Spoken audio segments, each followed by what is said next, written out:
mwasibye mutya abalungi mwenna abatulaba amanya n'eddoboozi yenze Jonas Saints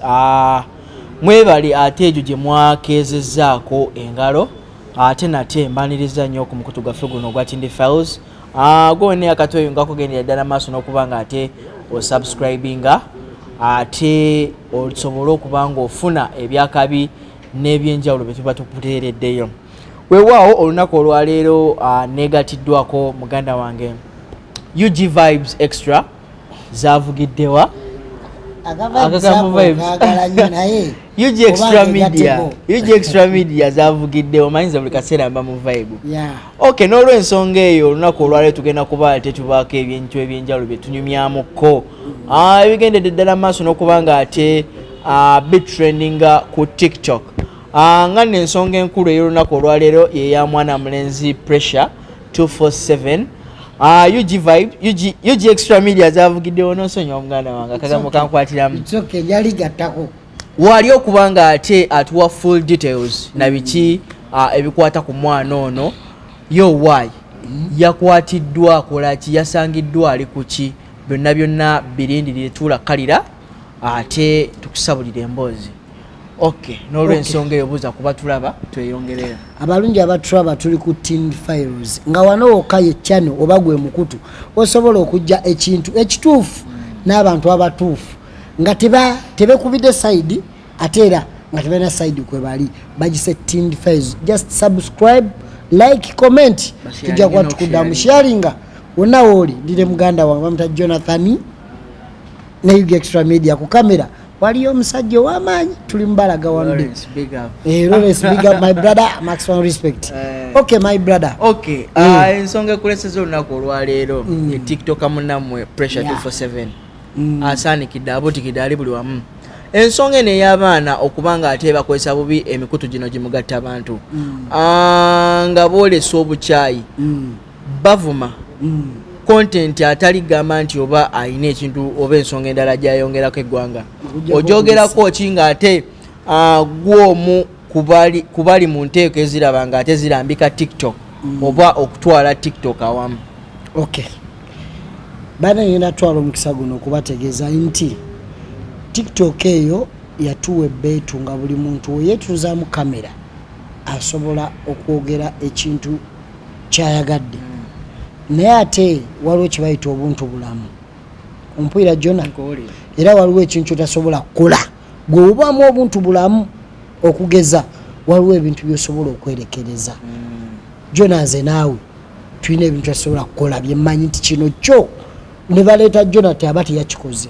onfuna kati n'ekirala kyenjagala ogatta ku ekyo si buli kyolaba ku TikTok nti kiva mu bbanga.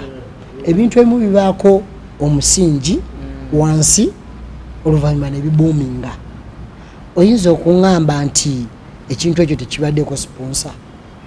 sponsor kyentegeeza omuntu abadde asponsoringa ekintu ekyo kuba bwe kityo akumamu omuliro kyotegeeza akumamu omuliro. Omwana tavumye leero kabaka nga bw'okimanyi nti mu media vidiyo ebeeremu nekufuula star tavumye leero kabaka era vidiyo bajja zireeta nga nnyingi abadde amuvuma naye waliwo kibayita enirabika yamufudde star naye teri star nga ali mukomera teri muzira mufu bakibalimba naye kati Musana Ibrahimu ekyennaku tugatta erinnya kyennaku nnyo kyennaku nnyo tugatte ki erinnya naye nga muto wange oyo kuba emyaka gye nakirabye kiraba muto wange sebo omawire galaga era ne poliisi eraga nti bamukwatidde mukono saidi z'emukono naye nga Buganda yateekayo omusango Buganda government yateekayo omusango ennaku z'omwezi 13 omwezi guno gwennyini ne reporting ekibuli ku CID headquarter omusango ne bagukwasa aba Semwayi no kigwayo Chief Military Intelligence. Okakasa. Genda ku Google. Badde sikimanyi. Wekiri nkiddemu Chief Military Intelligence. Okitegedde? Otya? Kati webakwasa abasajja abo Jona. Kabaka weddemu. Kabaka weddemu naye era nabo bagenda na process by process. Era okwata Musana oyo muganda wange process yabadde nnene, abasajja ndowooza gye baakoze mu ndowooza yange wo omusajja emabegako namukubirako nga nange vidiyo etabuse nnyo ino kyati ogamba nti omusajja ate Jona omuntu ne waba mutemu ye ngo tokimanyi osobola gawayi wadde mutemu naye nayogerako naye nga nze sobola tuma muntu avume mu kyoboma aba sponsor kwe bali okwo ku TikTok abawa abaana sente ye aliwo ono mwana abawa abaana sente bavuma abantu titiziro yakubira essimu ne munyumya teyankubira gwa mukubira nze amukubira aliwo yankubira gayi bamuyitani pressure nga mmeka febu nga mnana neziramu nga mukubira nga mmeka 14 ku Valentine ngessimu ye bwe nagikuba wano eba teyaliiko emba nerabidde nga waliwo ngambye nti pressure bamukutte ngayi bamukutte ngessimu teriiko nga kankite okitegeera naye okwata pressure ekyo kigenda kutuwa ekyokuyiga abakozesa TikTok okusinga awo wenyini abaana bangi begombulidde ensonga y'okubanga ate bayisaamu bannaabwe eggaali bwe mba nkigamba nga babavuma balina engeri gye babayisaamu amaaso si yasoose ate era wakyaliyo bangi abakola ki abajja ate era bangi basookawo nga bakola ki nga bavuma ensonga eno ogyogerako ki liba bbula lya content ng'oggyeko nebbula lya content lwakuba nti pressure kiso kya mbuzi kirakerera eyasse ekiso ky'embuzi kirekerera eyasse kigambo kya Luganda era ndi Muganda oba nekikola kityawo Muganda wange kikola kitya takimanyi kati kankulage abantu bazze bavuma Obuganda kuweyo ndi ku Tin Files bampitayo extra media kino kyenda okwogera nza kyogedde tekikwatagana ku channel Mr. Frank Gashumba yavuma Katikkiro bwati almost emyezi 2 tebamukwata nkufuna gwavuma Charles Peter Mayiga Katikkiro waffe wa Buganda mu Buganda abawaku onfunye nkufuna namukunkumula bwati nkuweyo omulala yavuma Obuganda ani oyo bamuyita Tamale Mirundi nze nkuze nsoma nga kuba Buganda oba baba bawabula mu ngeri emu kati abaana bano okuvuma Buganda Jona gino gye misingi bwe yalaba nti gundi avuma Buganda naye nakeera kavume Buganda naye nedde ekyo nno kyawukana abadde n'ensonga ze zagamba nti abadde aliko empewo ng'empewo ezo zamulondo okuba ki kabaka okitegedde kyogamba badde talina mpewo ng'ose empewo zageze Nalufeenya bagambye toseka tuli mu nnaku bya nnaku naye bagambye empewo ya puresha bwe yatuuse Nalufeenya nevaako begamba mugagasibirimu bagenze okukwata ku puresha bagaye gweko yeyeze busana Ibulayimu badange size puresha ebyo ebyempewo biraba bajjajja bali Nalufeenya basumuludde tabo bwe bategedde ti batukutte ekyo kyosekera muno ng'ali Nalufeenya sisekale waliwo ebikusesa empewo bajjajja okuba Nalufeenya mwana kabaka wammwe mbadde okwo ku social media nga ndaba bakadaama abantu abo balina engeri nkuyite kuseesaamu omuliro baseesaamu abantu bano ekintu kye bakola si kituufu nalabye bagamba free our king really nokola statement ng'eyo abaana Jona kyenjagala omanye naddala ku TikTok nze lwaki TikTok eyo ebisinga mba mbimanyi kuba kwempangalira mbeerako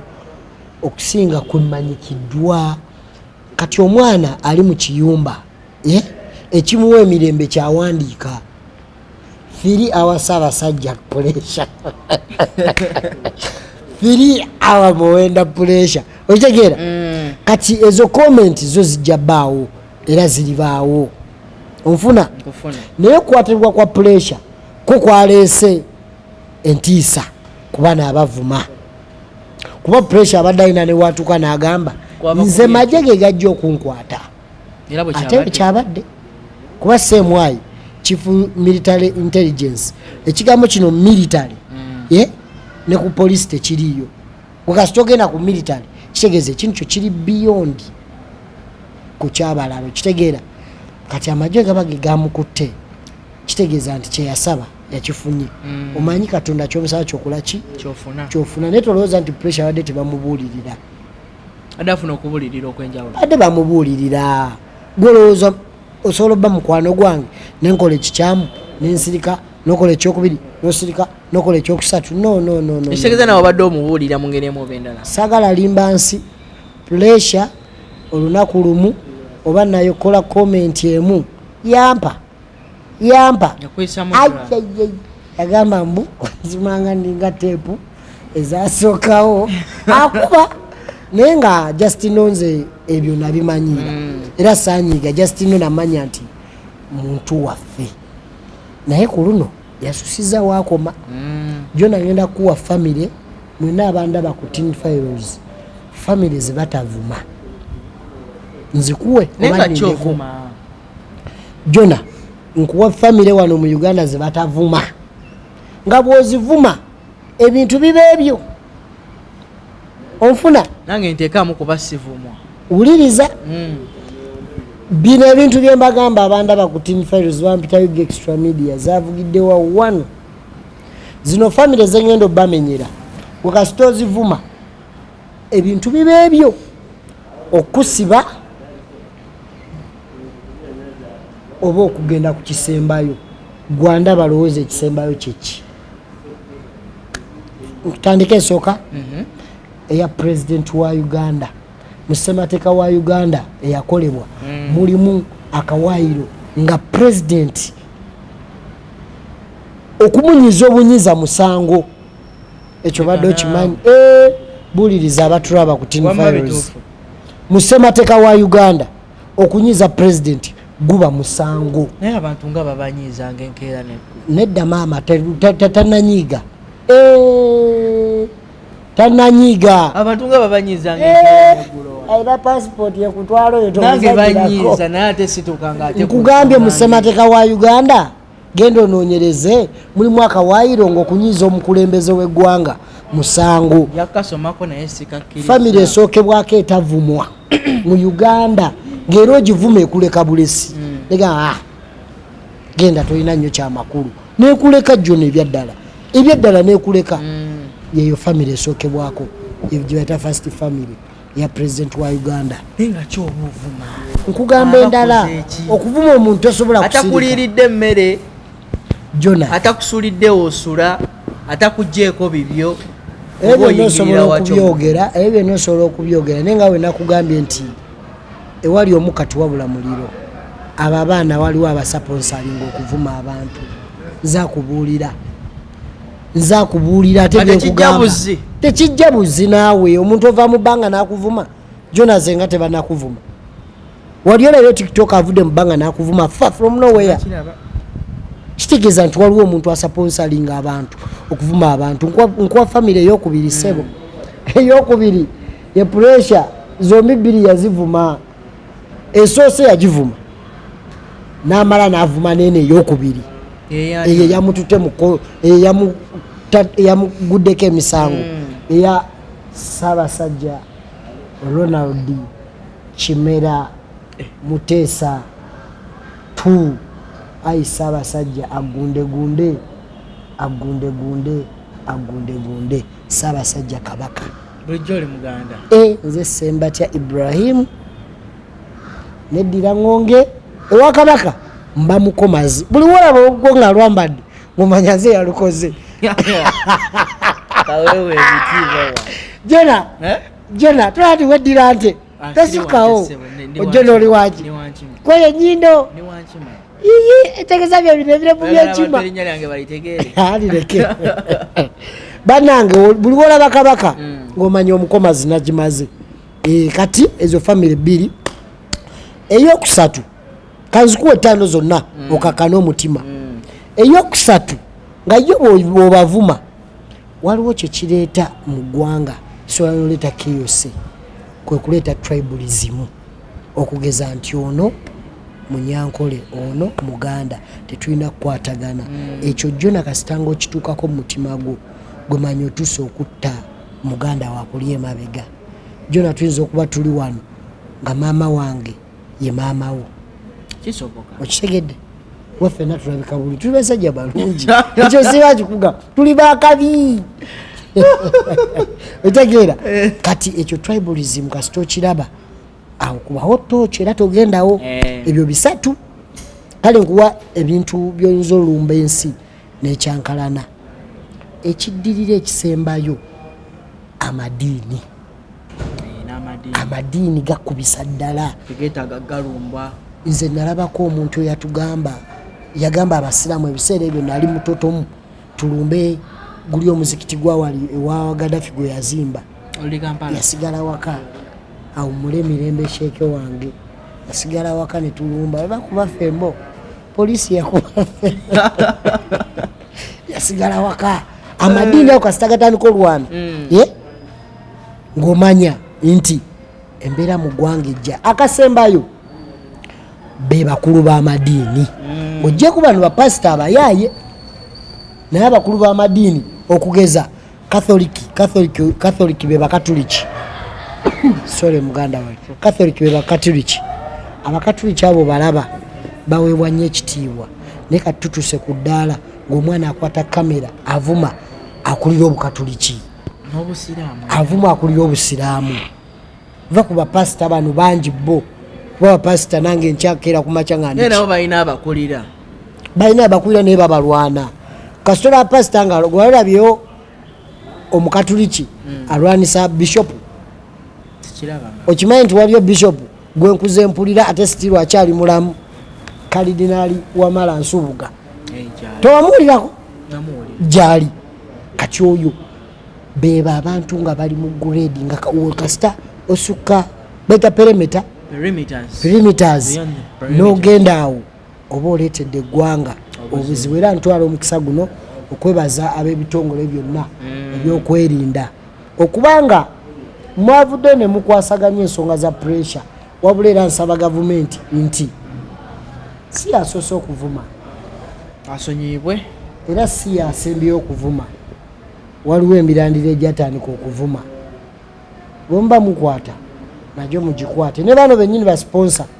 nabo mubakwate asonyibwe pressure bw'abanga waliwo chance yonna Buganda tuli Baganda babeera Baganda baffe temunneekumakumanga mmwe fraternity y'aba tiktoka genda kubaako bemulambika oba okumulaba mbeera ng'eyo manyi waliwo ebitongole waliwo bakugamba nti ali ku poliisi y'ekibuye awo kiwulikika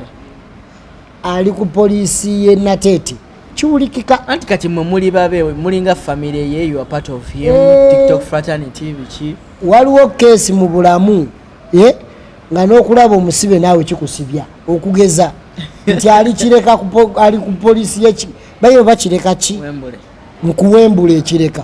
mbogenda omulabe kamulegana izodeka nasigalirawo olwasembyo nakebedde pasipoti yange nga nonyamu akafaananyi ka puresha ngende mulabe nga nabamu kafaananyi kamu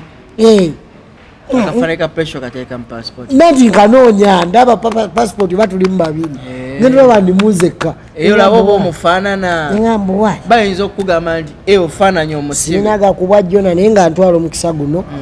okusaasira muganda wange naye obanga obadde okikola kumanyika ekituufu omanyikiddwa bw'obadde okikola nga olina ebiruubirirwa byo ekyo nakyo kiri awo bw'obadde okikola nga waliwo akusaponsalinga ovuma obwakabaka ovuma obukulembeze onyigirize abantu bonna mu mbeera abantu abo bakyamu mu kkomero liyo wekka abantu abo bayinza n'obutalabika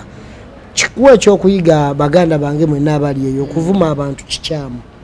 namwe abasponsoringa abantu okuvuma abantu kikyamu nkyesibako nnyo kuba ninayo gwe mmanyi nga sponsoringa abaana bavumawo ku tiktok okitegeera kikyamu nnyo naye mukama yasinga okumanya pressure wonna wooli nkimanyi gakubugumye naye blood katonda asinga okumanya ze nkusabira bijja kuggwa teri kitagwa kale mu mbeera ng'eyo nga tuvuddeyo amawulire amalala agakutta akati ge ga mwana muwala Pretty Nicole okubanga ebifaananyi bye nudes ze zaateebwa omuntu atannamanyikwa simanyi oba essaawa yakakati yategeerekeddwa ne zibuna social media n'abanga ate bambi mukikazi wattu alabisiddwa ensonga eno ogyogerako ki waliwo possibility kitegeeza waliwo obusobozi sikyekyo okubanga nze nzikiriza nti oyo omwana yeyatadde ebitambi bye ye mwennyini n'abanga atadde obwereere bwe oyo omwana alabika yeyeeteera obutambi atya tugende mpola Yuji osobola okwekwata essimu ne weekwata obwereere bwo n'obuteeka ku mpewo n'obuteeka ku mikutu ku midiya eyo giraba jona midiya erina ekintu kimu kyenkubuuza tokizeemu damu osobola okwekwata obwereere bwo ku ssimu yo n'obwapuloding oba n'obuteeka ewantu wonna wonna ku tiktok ne butambula nze nga nze sisobola omupiira ngenda kuddamu kiriya nkiddamu jona osobola okukwata obwereere bwo n'obuteeka ku mpewo lwaki ate mba nkikola webatatambula bwereere okay kati nkugambye waliwo possibility okuba nga omwana yabweteeredde mbuuza okijja kuki waki mu wiiki eno yennyini ng'obwere tebunajja waliwo odiyo yatambula ng'omwana yennyini agamba yalina omukyalo oli yani Queen Germany yali anjagalako femu yange nze ndi serebu ndi star era baninde abo baana bwana ku social media nze ndi star essaawa yonna bakole ki baninde tuli ffena omuntu ategeera gena mu audio tolemu kamu tewetaaga twala yonna kano nti ndi serebu tebansobola baninde nina okuba ku top automatically ojjamu kamu kokka oli serebu bakulinde noteeka ebbali 2 days oli awo nga wuya azze yingaze n'obwereere bwe okitegeera nkugamba ebigambo bino agali mu nkubo galaga nti n'ebigezo bya P7 yabigwa nkiddamu omwana oyo ag'omu nkubo teyagwa yakola ki yayita nga sirabangako ng'omugamba congratulations results tezafuluma yadde yayitira mu grade eyokuna naye yayita grade yakuna zatasoma aba asinze nange kati tosobola kuŋŋamba gwendaga congratulations gye wamuwa oba yennyini azeetere ku peegi ze nga lwaki azisaayo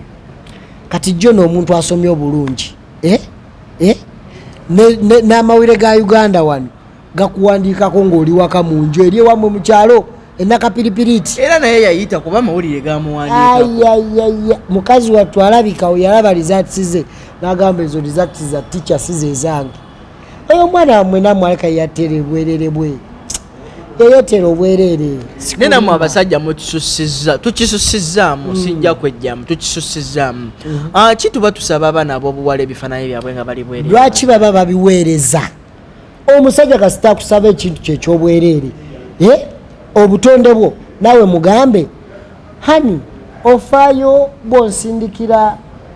obubwo nensooka mbulaba ekyokukiweereza kyandibadde awo kuba bangi babikola babikuweereza naye lwaki ate omuntu gw'obadde mulaavu naye ate otuuka ekiseera n'omwefuulira n'osalawo okuta obwereere bwe byonna babikuweereza ebyobwereere ebyange kyobimbuulizawo ate bali yalankubulize wagoziramu ye oba nedda oluvannyuma nziremu ekibuzo kyova zengaze personally I don't tolerate that. Thank you. Obadde okimanyi omwana Nicolo ku maama we bwe yayogera n'ebbanga eriyiseewo tanaweza myaka 18. Bwe yakola atya? Maama we bwe yayogera ku myaka 14 gye baamuwa at first. Ebaamuwa miwe kisijije? Maama we gye yamuwa kuba yamuzaala. N'essaawa ya kaakati tanaweza myaka 18. Ekyo obadde okyerabidde? Wano mu Uganda 18 kwe kutandika okuba nga abantu batandika okwagalana. Kitegeeza nti otuuse mu kaseera ak'okwesalirawo ekibi n'ekikyamu. Sigenda kukozesa kigambo mukulu wange kye yakozesa awummule emirembe small access. Naye ye gwe bayita yangaani yesi bakagamba Nicolo yanga malaya demukaba mubuza isiba mirembe isima ali alabira wala kugamba isima ali alabira wala yagamba Nicolo she's the younger malaya okitegedde kakitegeeza isima yakiraba emyaka 14 isima kashanga naye mukatambi akamu nasobodde okubanga nfuna Queen Germany namu interviewingidde ku simu twabadde ku lukomo lwa simu nangamba gye emyaka gye bapatiikako oyo mwana Pretty Nicole si gye emyaka gye emituufu yamuzaala ali myaka 2 nze kindatera okukkiriza ekintu ng'ekyo situnangako mu document za Pretty Nicole oba kunnangamu nti yeraga emyaka gye naye Queen Germany has been one of the people ababeereddewo omwana oyo era essomero gye yasomera eryali ekasese eyo gye yatoloka Queen Germany yali amumanyi ndoozanga nammwe okujja mu mawulire essomero lyali lya kojjaawe wa Queen Germany era nga ye akugamba butereevu oyo omwana si gye emyaka gy'alina n'obuzibu wembulabira maama wa Nicolo ono maama wonna wooli yakitwala nti ndi mutabani we kuba ogatta abaana bo babiri emyaka gyange givaayo. Maama okolamuko obugayaavu ku mwana wo atya omwana ono tomuwadde guidance ebeera guidance biki tomuwadde guidance yakwewala nnyo social media. Omwana we yafuna erinnya mu kukubwa ate mwe mwalowooza nti mukubye jackpot. Omwana temwafaayo na kumubudaabuda nga ki nga mwana mwamuleka n'asigala mu kiti kiri kuli kye yayogera ekyayangaani yanga malaya ekuli ye yakyogera naye ffe tetusobola kitunuulira ekyo nti yanga malaya ne tutunuulira essaawa eno omwana byakuyisaamu. Nze nkimanyi teri muzadde ayagala mwana we kubanga amuvumaganya onfuna naye omwana yabagamba bwati live nagiriko ndi kasese mbadde kasese lwe yasokotolokayo naye amazima ga Katonda byensoma sibitegeera sibimanyi. Omuntu oyo bw'atyo agambye ekigambo ekyo jjona ofunamu ki agambye byosoma tokola ki ebyokusoma abikooye nti mbikooye ne mulwana ne mumuzaayo. Lwaki abasomesa tebamwebakeko? Oyo lowooza asobola osuka 226 nga talina lubuto oyo omwana wamu oyo ebintu bya Katonda tomanyi agira yebamba era senga yalufuna dda nalaba talina kati gamba bwe nti agira yebamba gwe wali omanyi nti biriddamu ate kuno ne bidda. Omanyi lwaki obutambi bwa buculi babuzza ekigambo kya luzungu munansonyi wabatula ku tindi files bakiyita history repeats itself. Checho. Thank you. Keko. Okogedde wegoze. Kamanyi. History yekola ki? Yeddamu. Kati oyo Nicolo ebyo bitwalabye bitono. Just know walivaayo ate ekirala. Nalako ne video gye baali bamusibyeko. Najetegereza nga mutuufu si yeye. Naye wano yabadde yeye. Okitegeera baagala okutrendinga we batalina kutrendingira. Omwana yekwata akatambi k'obwerere n'akaweereza munne n'amugamba wagundi apostinge ebyaddala bwe bakola wagundi apostinge za omuwala si mukwano gwange naye nga tiktoka Godvivi twali tubaddeko ku live emu nali nkyali eyo abo bonna kati aha bana ate ye chicken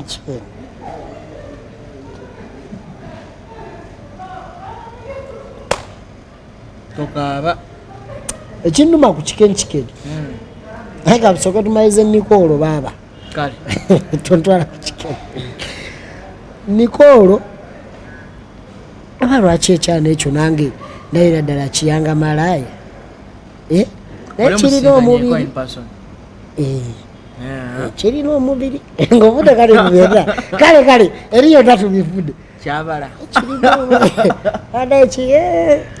nokimayo omwana tanaweza myaka 18 bajja kusiba omwana tanaweza myaka 18 naye mwana yagenze natulagako naye nga gavumenti ensonga ezo ziraba gwe Jona ensonga ezo gavumenti esobola zimalawo oba sindika obwerere bwo bakwata ono wali mu bwerere yena mukomera asiya bulolo tulabe omulala addamu obufulubya kiri ku likodi Jona gwolabika nti obaddewo ne waliwo byobadde tomanyi ntegeeza bintegeezeeko abali ku tin files byenjogera biva ku nze tebikwatagana ku mukutu guno nkumenyera abantu 5 ab'obwerere nga buli bweru nga nabulabako tewali buzibu okay break through kazi oli ali mulungi oli desire bulungi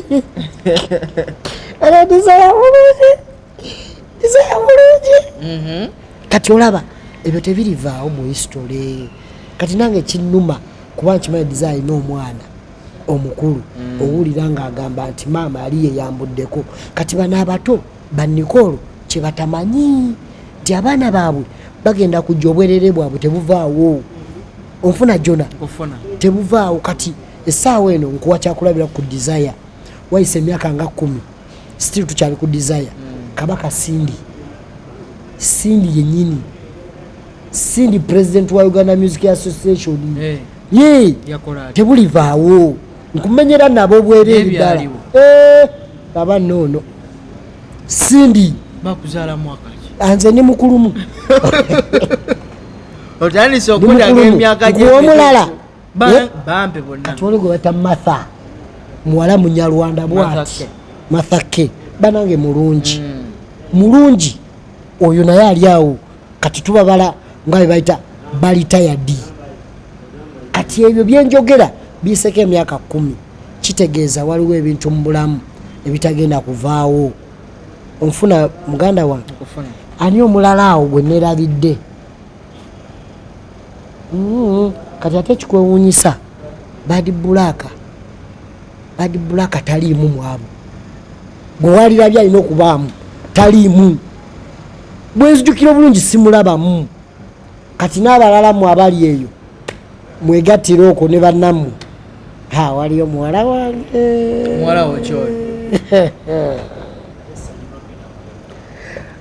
Kabaka Sanyu Robina Mweruka ne Kasumaali n'akatambi kakyaliyo ku internet sobola kadawunodinga kuba awo bonna bannyinanze kati ebyo naye Sanyu yali mugumu kati abantu ngaabo singa gavumenti yabakwata nebasibamu wallahi byatalayi tekyali baddewo zakubuulira bano abaana baligidde kubali ensobi zibaawo ne waliwo ensobi naawe gyolaba esukkuluma mwana muto tanaweza myaka 18 okusinziira ku maama we naye obwerere bwe buli mu bantu buli mu Uganda yonna kitegeeza bw'anaaweereza emyaka 18 alega nkubulire na kino obwerere bw'abantu gye buli ku social media busiba bwewo babudde n'obudde eri lwakuba bo mu nsi abasinga tebamanyikiddwa newe kiggwako chance nekugwako ng'obadde oli mu mataala ensi ekumanyi people take that as an advantage bw'oba okimanyi nti oyina value ku ggwanga ne mu society mwobeera waliwo ebintu mu bulamu by'otakola okugeza olina okukola ekintu ekikulekera ekitiibwa kyo onfuna abo bonna benjogeddeko basita mu Uganda wano ekyo kimanyi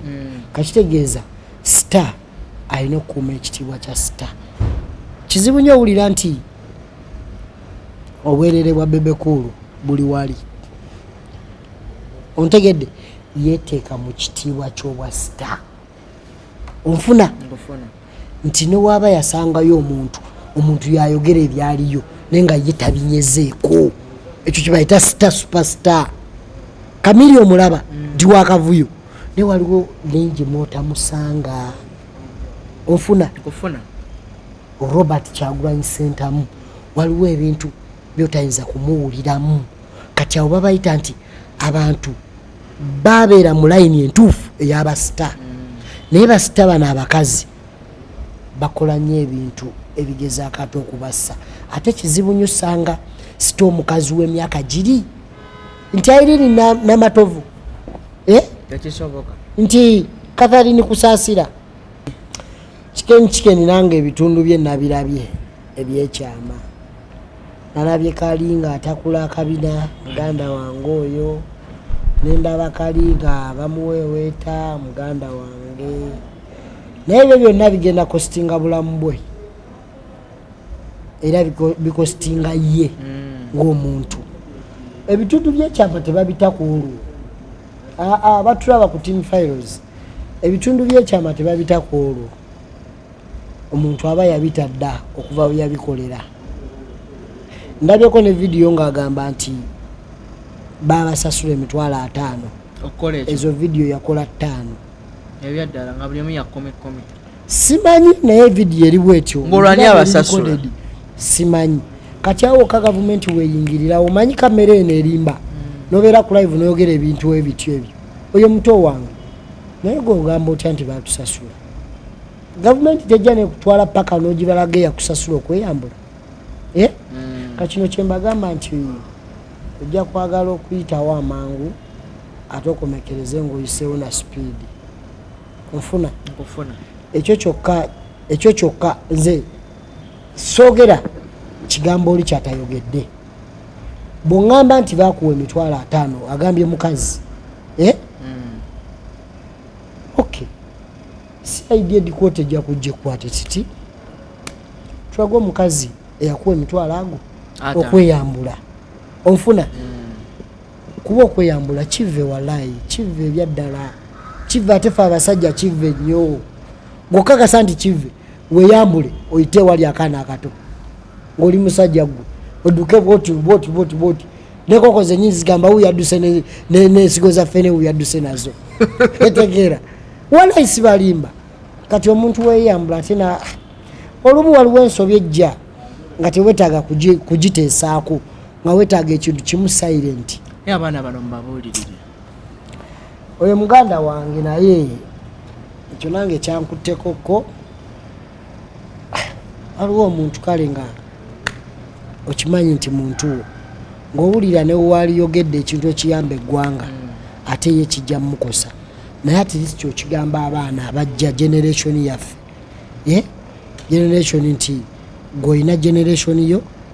era yemu nange. Onfuna muganda wange. Tetukomye ku ekyo titulina abaana betukola ki betuzadde abo bebakojja baabwe. Kati omwana nga akwata essimu bw'atitititi gendwabo kulu emusodoki ali bw'ati oba kati kyekiri wano. Bintu ebimu byetaaga nga okola ensobi musaanye weenenye wabula olema ate kunnyonnyola nnyo. Si buli kimu nti ogenda kunnyonnyola, tosobola kunnyonnyola abantu bonna. Kuba kati nze n'onnyonnyola otya nga gwe gwendaba mu vidiyo automatically batolina kyongamba. Tasobola kumatiza. Okay, nga tuwumbawumba. Bannayuganda abali eyo n'oyo abadde ateekateeka okutya nudizize. Baako engeri emu oba endala gy'obabuulirira basobole okuba nga ate beefuga mu mbeera. Okay. Gwe wenna andaba ku Tin Files bamutayiga extra media zavugiddewo wano. Gwe kizibu nnyo omukadde okuta nuduzize naye gino generation yaffe. Kulya kati muziyita noodles. Gwe oba olina enteekateeka ey'okuta obutambi bwo ng'oli bwereere. Etteeka weeriri erikukwata ng'otadde akatambi. Ate kati bakyusizaamu bakwata ali mu katambi tebakwata akashiyalinga akatambi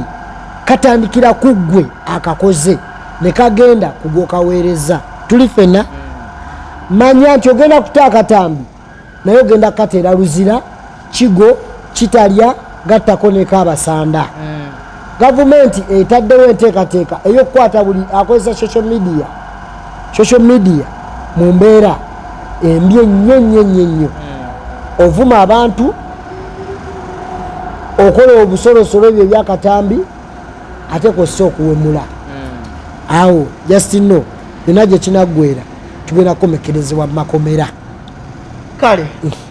okay okulonda kuno okwa TikTok kugendera ddala mu maaso ate nga ndaba gwe mutesitesi kuli kwa mazima kwesigamiziddwa ku mazima okulonda kwa TikTok ekirungi ekikuliko alonze oba omulaba ate akalulu kali tebakabba TikTok yatuteerawo chance okubanga okulonderako akalulu k'amazima n'obwenkanya TikTok yakategeka nga app ka TikTok kennyini kuba kati we tuba tulonda ku TikTok kyekimpeesa link tewali nfuna kati kali ku TikTok kokwata noteekako abantu aba babiri avaako babiri bokka era empaka zawedde bulungi bannange Queen J omulonde ye president wa TikTok of Uganda eyabadde ng'owokubiri yabadde mugaga muto bamuta mugayi mugaga muto n'abeera ndowooza owokubiri awo abasigadde tebajja mu kalulu waliwo baganda bange abaalina essuubi mu kujja mu kalulu naye tebasobola kujja naye okweyita president it's okay ne wano mu Uganda bangi bayita ba president naye nga president ali ogwo yani ow'eggwanga tula mu kamera oba tomumanyi thank you okitegedde ne ba president b'ebibiina gye bali bangi naye ng'omulondo abeera ani omu era mwere ensonga muganda wange tulinayo n'empaka endala eza Mr and Miss TikTok waliwo kampani yatusuubiza otuwa poloti ezo kwaba abantu ate akaka Mr and Miss TikTok ate ko kazibu nnyo era gwe empaka zitegesenyinizo nze kuliyeta kankubalire omanye nti akasajja nako kabalamu enkulinye engatto sajja abadde bulijjo engatto sobola agijawo olina okunja okyayi kankulage ezisooka bazita Yugi TikTok Awards ziri wano mu Uganda nze nnyinizo award eba efaanana TikTok Yash Pop alina Miki alina Delkin Lwaredi alina Fred Owens alina abo bonna ba TikTok abalala nabeerabira dda Yugi TikTok Awards eyo Miss and Miss TikTok eyo nayo yange gattako president wa TikTok ezo nazo zange gattako kyowuliranga Uganda TikTokers Football Club ze chairman waayo abasama omupiira era wano bano UBC batukuba akagolo ka penalty batubba bajja abayayi ne batubba akagolo ka penalty obo yali mu golo twali tumuse etegeera kati nina ebintu nga bitano olumu mbyerabira